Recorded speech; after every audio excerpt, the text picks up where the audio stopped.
नमस्कार, बहुत स्वागत है आप सभी का। मैं हूं आपके साथ वक्ता दुबे। मुद्दा देख रहे हैं आप।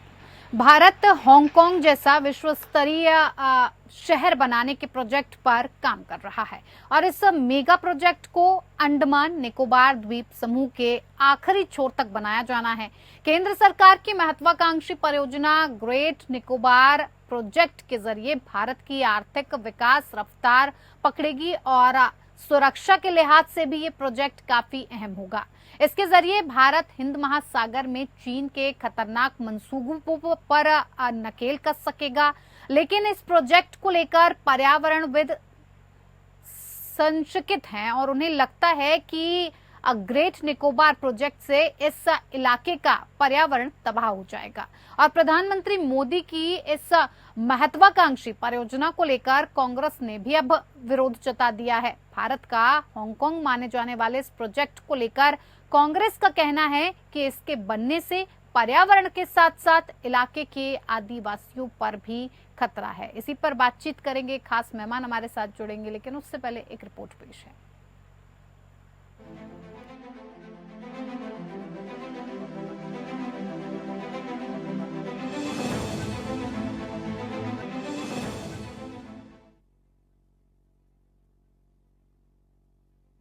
तीसरी बार पीएम मोदी की सरकार बनने के साथ ही भारत ने उस महत्वाकांक्षी प्रोजेक्ट का काम तेज कर दिया है जिससे भारत में हांगकांग जैसा विश्व स्तरीय शहर बन सकेगा। जी हां, ग्रेट निकोबार आइलैंड प्रोजेक्ट पर काम कर रहा है। ग्रेट निकोबार आइलैंड प्रोजेक्ट की शुरुआत नरेंद्र मोदी सरकार ने 2021 में की थी। इस मेगा प्रोजेक्ट को अंडमान निकोबार द्वीप समूह के आखिरी छोर तक बनाया जाना है। इसमें मालवाहक जहाजों के लिए बंदरगाह, एक इंटरनेशनल एयरपोर्ट, स्मार्ट सिटी और 450 मेगावाट की गैस और सौर बिजली परियोजना स्थापित किया जाना शामिल है। केंद्र सरकार का ग्रेट निकोबार प्रोजेक्ट 72,000 करोड़ रुपए का प्रोजेक्ट है। इस निकोबार द्वीप पर सबसे दक्षिणी और बड़े हिस्से पर बनाया जा रहा है। ग्रेट निकोबार द्वीप भारत की मुख्य जमीन से करीब 1,800 किलोमीटर दूर पूर्व में स्थित है। ये बंगाल की खाड़ी में 910 वर्ग किलोमीटर के हिस्से में बन रहा है। इस द्वीप पर इंदिरा पॉइंट भी है, जो इंडोनेशिया के सबसे बड़े द्वीप सुमात्रा से केवल 170 किलोमीटर दूर है। ये प्रोजेक्ट नीति आयोग की एक रिपोर्ट के आधार पर बनाया जा रहा है, जिसने ग्रेट निकोबार द्वीप की अहमियत को देखते हुए वहां पर इसकी रूपरेखा बनाई। बताया जा रहा है कि जिस इलाके में ये प्रोजेक्ट बन रहा है वो श्रीलंका की राजधानी कोलंबो, मलेशिया के पोर्ट क्लांग और सिंगापुर से बराबर दूरी पर है। ग्रेट निकोबार प्रोजेक्ट के जरिए ही भारत इस क्षेत्र में अतिरिक्त सैन्य बलों की तैनाती के साथ साथ जंगी जहाजी बेड़े, जंगी विमानों और मिसाइलों की तैनाती कर सकेगा। भारत अपनी राष्ट्रीय सुरक्षा को देखते हुए इस पूरे इलाके से हिंद महासागर पर नजर रख सकेगा। ये द्वीप मलक्का की खाड़ी के बेहद पास है। यह वही खाड़ी है जहां से हिंद महासागर और प्रशांत महासागर के बीच जहाज आ जा सकते हैं। यहाँ पर चीन की पहले से ही मौजूदगी है। ऐसे में अगर इस इलाके में यह प्रोजेक्ट पूरा कर लेता है तो भारत चीन की नीयत को मात दे सकता है। बंगाल की खाड़ी और हिंद महासागर ऐसा क्षेत्र है जो भारत के लिए रणनीतिक रूप से बेहद महत्वपूर्ण है। चीन की पीपुल्स लिबरेशन आर्मी और नौसेना इस पूरे क्षेत्र में अपना वर्चस्व बढ़ाने की फिराक में है। दरअसल चीन ने भारत तक पहुंचने वाले हर समुद्री चेक पॉइंट्स जैसे मलक्का की खाड़ी, सुंडा और लंबक की खाड़ी में अपनी नौसेना की मौजूदगी बढ़ा रखी है, जो भारत के लिए बेहद टेंशन की बात है। इसके अलावा कोको द्वीप में चीन ने मिलिट्री फैसिलिटी बनाई है, जो अंडमान निकोबार द्वीप समूह से केवल 55 किलोमीटर ही दूर है। हालांकि इस प्रोजेक्ट का विरोध भी शुरू हो गया है। पर्यावरणविद इस प्रोजेक्ट का विरोध कर रहे हैं, वहीं कांग्रेस भी इस प्रोजेक्ट के विरोध में है। दरअसल माना जा रहा है कि इस प्रोजेक्ट के बनने से द्वीप के पर्यावरण को भारी नुकसान पहुंच सकता है। कोरल रीफ यानी मूंगे की चट्टान नष्ट हो सकती है, जो इसकी प्राकृतिक सुंदरता है। साथ ही यहाँ के खास निकोबार मेगापोड पक्षियों और लेदर बैक कछुओं के भी विलुप्त होने का संकट गहरा सकता है, जो गैलेथिया खाड़ी में अपना घर बनाकर रहते हैं। इसके अलावा इस प्रोजेक्ट के बनने से भूकंप आने की आशंका बढ़ सकती है।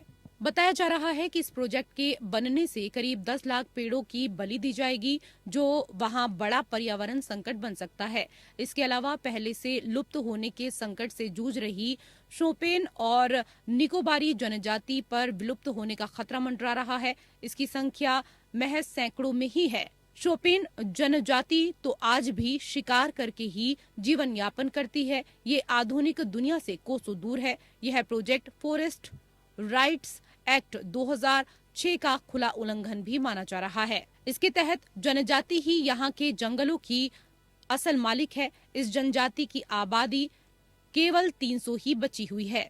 दरअसल मोदी सरकार का ग्रेट निकोबार आइलैंड प्रोजेक्ट जहां भारत में हांगकांग जैसे हाईटेक शहर विकसित करने में मदद करेगा, वहीं भारत की सामरिक शक्ति के लिए भी महत्वपूर्ण है। इस प्रोजेक्ट के जरिए भारत चीन के खतरनाक मंसूबों पर नकेल लगा सकेगा, लेकिन पर्यावरण के नजरिए से देखें तो ये प्रोजेक्ट विनाशकारी भी साबित हो सकता है। ऐसे में जरूरत है कि विकास, सुरक्षा और पर्यावरण के बीच तालमेल बैठाया जाए।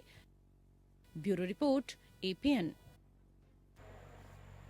चलिए इसी प्रोजेक्ट को समझने के लिए कि आखिर इस प्रोजेक्ट के बनने से क्या क्या नुकसान है, क्या कुछ फायदे हैं, किस तरह से ये प्रोजेक्ट भारत के लिए अहम है, चीन के लिए किस तरह से ये एक उसके गले की फांस बनता दिखाई दे रहा है, तमाम सवाल हैं, जानने की कोशिश करेंगे। खास मेहमान हमारे साथ जुड़ चुके हैं, करोड़ी सिंह जी हैं, विदेशी मामलों के जानकार। बहुत स्वागत है करोड़ जी आपका कार्यक्रम में। रमन शर्मा पर्यावरणविद हैं जो हमारे साथ जुड़ गए हैं, आपका भी बहुत स्वागत है सर। और संजीव श्रीवास्तव सामरिक मामलों के जानकार हमारे साथ जुड़ गए, आपका भी बहुत स्वागत है। शुरुआत संजीव जी मैं आप ही से करना चाहूंगी।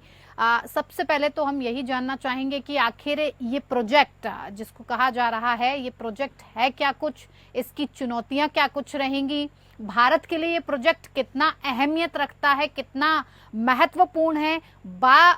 साथ ही साथ अगर बात सामरिक शक्ति के लिए की जाए तो भारत की सामरिक शक्ति की दृष्टि से भी ये जो प्रोजेक्ट है कितना महत्वपूर्ण है, किसकी सलाह से ये प्रोजेक्ट बनाया जा रहा है?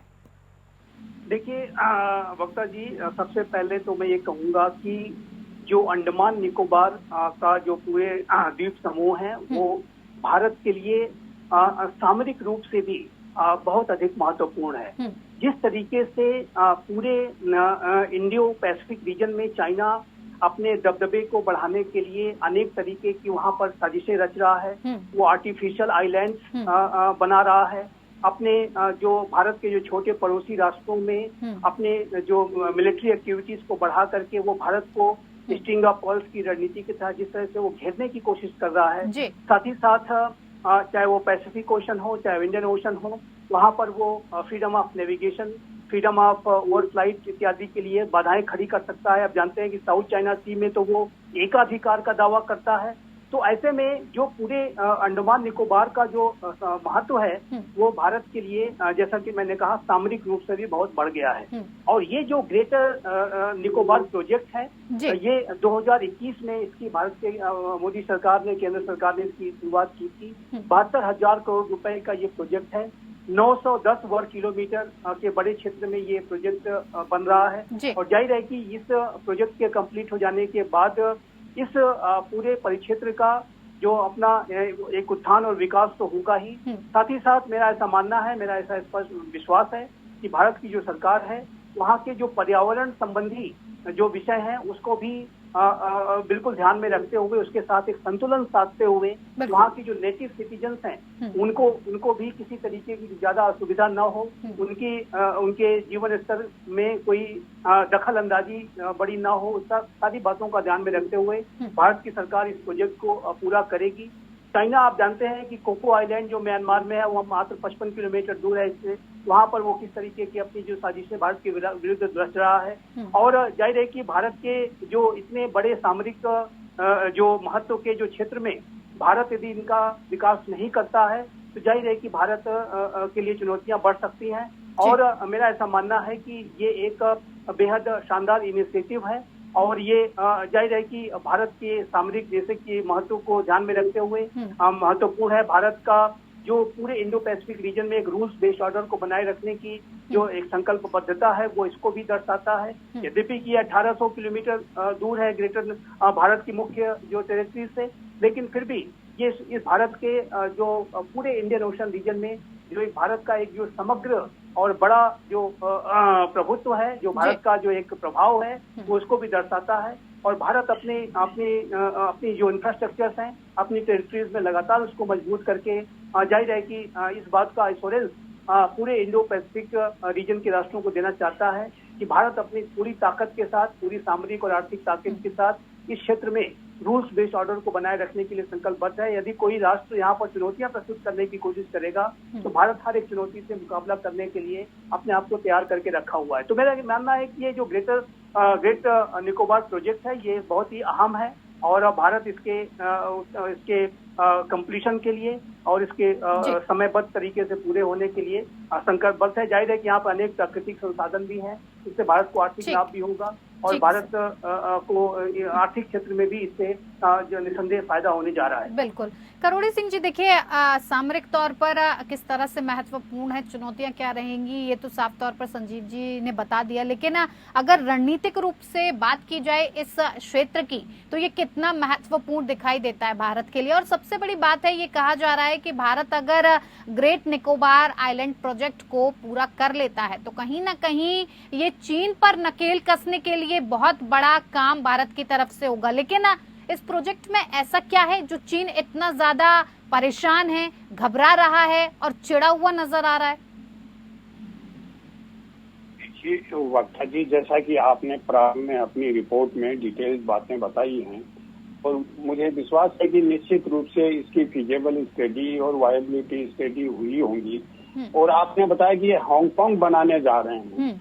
देखिए, हांगकांग किसी भी रूप में हम निकोबार को निकोबार ही बनाने जा रहे हैं, क्योंकि श्रीलंका ने कहा कि हम सिंगापुर बन रहे हैं, नेपाल ने कहा कि हम स्विट्जरलैंड बन रहे हैं। तो ये हाइपरबोलिक वर्ड्स हैं, उनका कोई ज्यादा मुझे मीनिंग नहीं लगता है, लेकिन ये मीडिया के लिए या बातचीत में सही है, क्योंकि हांगकांग का मेन जो पर्पज है वो आर्थिक और वाणिज्यिक है, जबकि यहाँ निकोबार को डेवलप करना है हमारा सुरक्षा और सामरिक है। और सामरिक दृष्टि से ये हमारे लिए बहुत महत्वपूर्ण है। हम ये नहीं कह रहे हम चाइना को टारगेट कर रहे हैं, लेकिन भारत का अपना हित है, इंडियन ओशियन में मैरीटाइम इंटरेस्ट है और भारत की पॉलिसी है वो एक्ट ईस्ट की पॉलिसी है। और निकोबार का जो प्रोजेक्ट है ये ईस्ट के बहुत नजदीक है, थाईलैंड से हमारे बॉर्डर लगते हैं, मैरीटाइम बॉर्डर इससे लगते हैं और हमारा जो व्यापार है वो निर्बाध तरीके से चल सके, इसके लिए भारत अपने हित में कर रहा है। चाइना को टारगेट भारत किसी भी रूप में नहीं कर रहा है, लेकिन चाइना अपने सरोकार जरूर दिखा सकता है कि इससे चाइना को कहीं न कहीं कंटेन करने की कुछ स्थिति हो सकती है। भारत के लिए ये बहुत अच्छा प्रोजेक्ट है। भारत अपनी सुरक्षा को सुनिश्चित करे, भारत अपना सामरिक हित पूरा करे। तो हम ये नहीं कह रहे हैं कि चीन को हम टारगेट कर रहे हैं या किसी दूसरे देश को टारगेट कर रहे हैं, लेकिन चीन अगर इससे कुछ नाराज होता है तो वो चीन की प्रॉब्लम है, भारत की प्रॉब्लम नहीं है। हर देश को अपना हित सुरक्षित करने का अधिकार है, संप्रभुता है। तो ये कहना कि हम चीन की नकेल कस रहे हैं, हमारा कोई उद्देश्य नहीं है। हमारा उद्देश्य ये है कि हमारा व्यापार निर्बाध गति से चलता रहे और अगर हम इस तरह का वहाँ पोर्ट बनाते हैं, एयरपोर्ट बनाते हैं, तो उसमें जो कंसर्न रेज किए जा रहे हैं वो ज्यादा महत्वपूर्ण है। देखिए, सामाजिक सरोकार भी हैं, पर्यावरणीय सरोकार भी हैं और शासन व्यवस्था वाले सरोकार भी हैं, जिसको हम शॉर्ट में ESG कहते हैं। तो ये जो सरोकार हैं उनको भी मुझे लगता है कि जब प्रोजेक्ट इम्प्लीमेंट होगा तो सही तरीके से एड्रेस किया जाएगा कि वहाँ जो ट्राइबल एरिया है उसको किस तरह से सेटल किया जाए, कैसे उनको सेव किया जाए।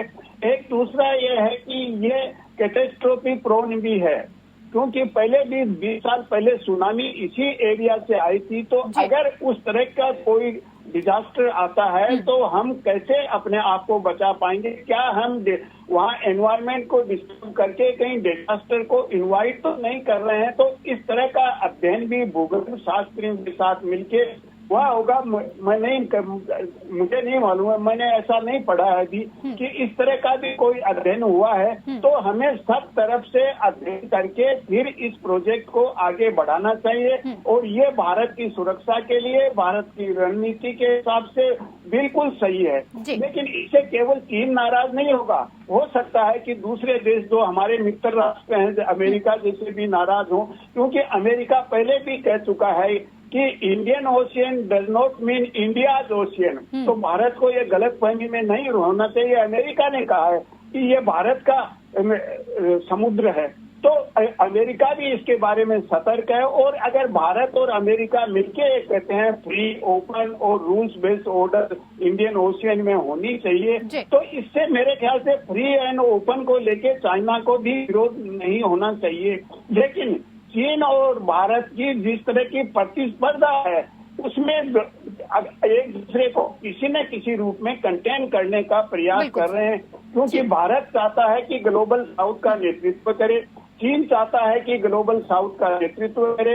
अगर वो नेतृत्व करना है तो अपने प्रभाव क्षेत्र का विस्तार करना जरूरी है, और उस प्रभाव क्षेत्र के विस्तार के हिसाब से नेकलेस ऑफ डायमंड्स जो भारत बना रहा है और चीन जो स्ट्रिंग ऑफ पर्ल्स बना रहा है, वो इसी स्ट्रेटेजी का पार्ट है। और ये स्ट्रेटेजी है नेकलेस ऑफ डायमंड्स की, ये बड़ी मजबूत होगी भारत की जो रणनीति है। तो इस हिसाब से मुझे लगता है वक्ता जी बहुत अच्छा प्रोजेक्ट है, लेकिन बहुत से जो इश्यूज हैं, क्वेश्चंस हैं, उनको एड्रेस करना भी उसी प्रोपोर्शन में जरूरी है, जिस प्रोपोर्शन में हम उत्साह के साथ इसको आगे बढ़ाए हैं। बिल्कुल जी वक्ता जी रमन जी भी हमारे साथ जुड़े हैं। अब इसमें सबसे बड़ी दिक्कत परेशानी देखिए रमन जी पर्यावरण को लेकर ही आ रही है, रणनीतिक रूप से, आर्थिक रूप से, सामरिक रूप से, तमाम जिस तरह से देशों को पीछे छोड़ना चाहिए, एक अपना मजबूत दबदबा बनाना चाहिए, उसके हिसाब से ये प्रोजेक्ट बिल्कुल बहुत बढ़िया और अच्छा नजर आ रहा है। लेकिन बात अगर पर्यावरण की करें, जिस तरह से हम देख रहे हैं कि लगातार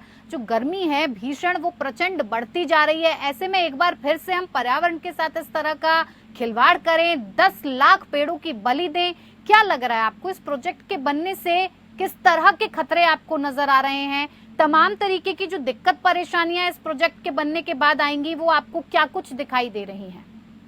देखिए, सबसे पहले तो मैं आपको ये जो प्रोजेक्ट है, ये सुरक्षा के साथ साथ आर्थिक रूपरेखा भी इसके अंदर डाली हुई है, जिसके ऊपर ऑब्जेक्शन है। बाकी और किसी को कोई सुरक्षा के लिए किसी ने कोई ऑब्जेक्शन नहीं किया।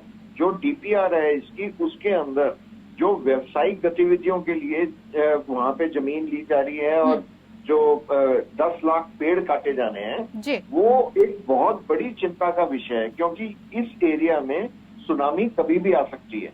और इसको रोकने के लिए जो वहां पे मैंग्रोव्स हैं, वो तो आप सारे उखाड़ देंगे, और उसके बाद जो वहाँ की प्रजाति है, मानवीय प्रजाति, वो बिल्कुल खत्म हो जाएगी। 200-250 तो वो बचे हैं। हाँ। और आपको वहाँ पे हवा कहाँ से आएगी, आपकी सुरक्षा कहाँ से होगी, आपका जो तट प्रबंध है वो कैसे होंगे? इसलिए ये कहा जा रहा है कि पर्यावरण को आप बचाएंगे तभी तो देश बचेगा। आप देश की सुरक्षा के लिए आप कुछ भी कीजिए, कोई उसके ऊपर ऐतराज नहीं कर रहा है, पर व्यावसायिक गतिविधियों के लिए आप हांगकांग बनाने जा रहे हैं, आप और भी जगह उसके आसपास कहीं पे भी ले सकते हैं। आप पूरे के पूरे द्वीप को, वहाँ पे 128 द्वीप हैं, जिसमें से करीब 20 के करीब का इस्तेमाल हो रहा है, बाकी का तो इस्तेमाल भी नहीं हो रहा। अगर हम थोड़ी सी मेहनत करते और वहाँ पे थोड़ा और पैसा खर्च करके दूसरी जगह डेवलप करते और वहाँ पे भी हम पेड़ पौधे लगा के, और अगर यहाँ से थोड़ा बहुत काटना पड़ता है, वहाँ थोड़ा बहुत लगा के, अब उसके बदले में हरियाणा के अंदर आप कह रहे हैं कि हम पेड़ लगाएंगे, ये कैसे हो सकता है? पर्यावरण तो आप वहाँ का बिगाड़ रहे हैं ना। आप सुरक्षा के लिए आपके करीब 75-80 हजार पेड़ कट रहे थे, लेकिन आपको जो व्यावसायिक केंद्र बनाना है उसके लिए आपको 10 लाख पेड़ काटने पड़ रहे हैं। तो इसके लिए आवाज उठाई गई, लोगों ने कहा गया। अब जो वहाँ पे वन्य जीव जो हैं, 2 प्रजातियां हैं, वो बिल्कुल खत्म हो जाएंगी, आपके पक्षी बिल्कुल खत्म हो जाएंगे, तो आप पर्यावरण तो बिल्कुल खत्म करने जा रहे हैं। और उसके ऊपर अगर आप चर्चा कीजिए, आप वहाँ पे लोगों से बात कीजिए, या देश के जो एक्सपर्ट्स हैं उनको वहाँ लेके जाइए, और उसका एक वे आउट ढूंढा जा सकता है, और उसके ऊपर बहुत अच्छा काम भी हो सकता है। ये जगह बहुत बेहतरीन है, यहाँ पे टूरिज्म भी है। आप अगर अपना व्यावसायिक गतिविधियां बिल्कुल, विकास के चलते कहीं ना कहीं हम पर्यावरण के साथ तो छेड़छाड़ नहीं कर सकते हैं रमन शर्मा जी, जिस तरह से आप बता रहे हैं साफ तौर पर। और एक तरह से देखा जाए तो ये जंगल के कानून का भी खुले तौर पर उल्लंघन होता भी नजर आ रहा है। ऐसे में अब आगे आने वाले वक्त में क्या समाधान हो सकता है रमन जी इसका? समाधान सबसे पहले ये है कि आप वहाँ पे पेड़ नए कितने लगा रहे हैं और वो कितनी देर में लगेंगे, और क्या उस जगह के लिए वो सूट करती है प्रजाति जो आप लगाने जा रहे हैं। ये अभी तक उसकी रिपोर्ट के अंदर है ही नहीं, आप कौन से पेड़ लगाने जा रहे हैं। और आप 10 लाख पेड़ तो आपने बता दिया हम काटेंगे, आप लगा कितने रहे हो। वहाँ पे तो आप नए पेड़ लगने में भी तो वक्त लगता है, लगा भी रहे हैं तो उसे फलने फूलने में कम से कम 6-7 साल का वक्त एक पेड़ को लगता है। कम से कम 10 साल का आपको समय लगेगा। हाँ। पर आप तो काट रहे तो अभी जा रहे हो, आपने उसका प्रबंध नहीं किया है। आप इस चीज को मानिए, आप सुरक्षा के लिए जो आपको वहाँ पे इंफ्रास्ट्रक्चर खड़ा करना है, आप उसके लिए काम शुरू कीजिए, लेकिन आर्थिक का तब शुरू कीजिए जब आप वहाँ पे पर्यावरण के लिए जो नुकसान करने जा रहे हो उसकी भरपाई करने के बाद वहाँ पे एटलीस्ट आप 10 लाख पेड़ काट रहे हो, कम से कम 5 लाख तो उगा लो। बाकी दूसरे क्षेत्र में लगा लोगे, मान लेंगे कहीं ना कहीं कॉम्प्रोमाइज होगा, लेकिन आप उसके साथ अगर डेवलप कर लेंगे बाकी जो द्वीप है जहाँ पे अभी जनजीवन नहीं है या उनका इस्तेमाल नहीं हो रहा है, वहाँ पे हम कर सकते हैं, उसमें कोई दिक्कत नहीं है। वो सरकार को भी पता है। हमने अपनी जो रिपोर्ट दी थी, जो हमारे ऑब्जेक्शन थे, उसके अंदर साफ-साफ लिखा हुआ है उसके अंदर, और उसके ऊपर चर्चा भी हो सकती है। बिल्कुल सर, ठीक है। संजीव जी, जाते जाते आपका भी एक छोटा सा रिएक्शन हम इस पर चाहेंगे। जी, देखिए ये बिल्कुल उचित होगा कि विकास के साथ साथ पर्यावरण जो संबंधी जो विषय है उसके साथ संतुलन साधा जाए और एक ऐसी रणनीति बनाई जाए कि जिससे कि जो इस तरीके के बड़ी संख्या में पेड़ जो काटने का जो विषय है, जो वहाँ की उससे पर्यावरण को क्षति पहुंच सकती है। और जाहिर है कि एक सुनामी जैसी स्थितियां अगर कभी भविष्य में ऐसी स्थितियां ऐसे जो वर्ष के सिनारियोज डेवलप होते हैं तो उसमें ये जो वनस्पतियां हैं बहुत सहायक साबित होती हैं उसको ऐसी सिचुएशन में डील करने में।